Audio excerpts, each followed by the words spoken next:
Costilla County is dropping the hammer and driving RVers from their property. There are more and more reports coming in and people getting tickets.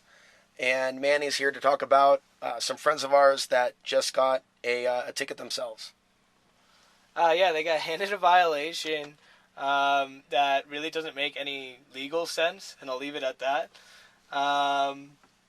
And they're asking us to get off-site, basically. They're asking everyone out here to get off-site if they don't comply with these violations, which gives them 10 days until they get a summons for court. Now, every day after the violation is given is seen as a separate infraction, and each day, each infraction can be given up to 10 days imprisonment, and I believe a $100 fine. I'll double-check that later. We'll do another segment on that. But yeah, 10 days imprisonment per day. So by the time you even get to court, you've already racked up 100 days if you've remained on site.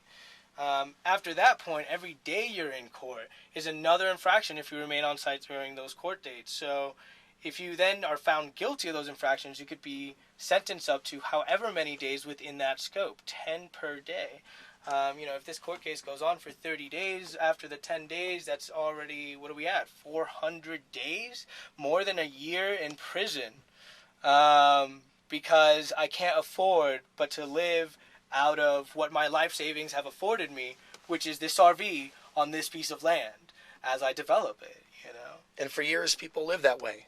And for years, people live that way as they add on to their dreams. People are out here trying to fulfill their dreams modestly, These are people we don't aspire to much out here, We're modest people living modest lives, trying to fulfill modest dreams. And piece by piece, as we can do it, So since this media storm, they've been really stepping up enforcement of things that, I've been there for some time, but for a while, people lived in freedom out here.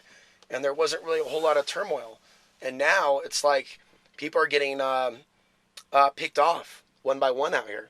Yeah, definitely. It's a tactic you see over and over again. It's been happening since before, all of this exposure. That's how they've been so successful in their tactics for so long. Picking off people who simply don't understand the laws. So it's unfortunate. What are people going to do then? I mean, what is the plan for those people that have received the tickets? Apparently, they have 10 days before a summons to court. A summons, right. So they can get off their lots and go, I don't know, the homeless shelter in Alamosa. So the county wants to displace a bunch of people, push them off their land, and then create a homelessness problem for a neighboring county. I think that's something Alamosa should be considering. Other counties should watch out. I mean, these people are creating what they are labeling criminals and then pushing them out of their counties into neighboring counties, which are already some of the poorest counties in the states themselves. People, I don't know. I was actually told today, have you talked to La Puente and Alamosa and asked for their services? They have the homeless shelters and this and that.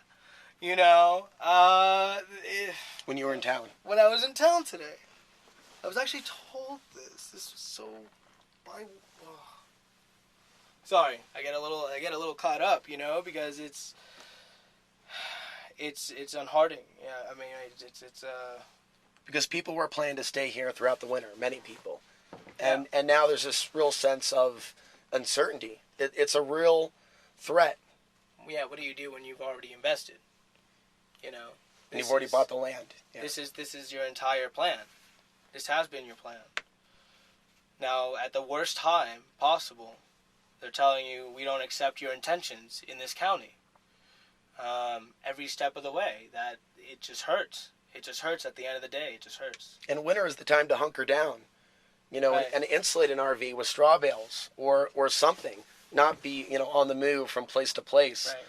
Starting up your vehicle when it's, sub-zero temperatures. In blizzards, in sleet, on ice, in mud. I mean, it's going to be a messy winter.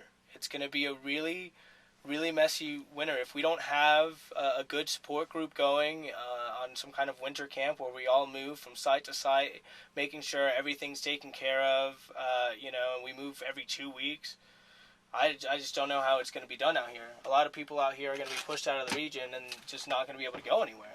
They're just going to end up in a homeless shelter somewhere or under a bridge. I wonder, you know, what the casualties are of these decisions. You know, what the full scope of the ramifications of the decisions of our officials are. You know, and we're all scared out here. At the end of the day, I mean, it's not easy. So certainly this story needs more coverage. We've been talking with Manny. This is the situation developing in Costilla County. I'm Alex Ansary. I also live in a RV, and I also will be on the move in the next couple of days, moving on from a property I've been staying on. So everything that's been discussed applies to me as well.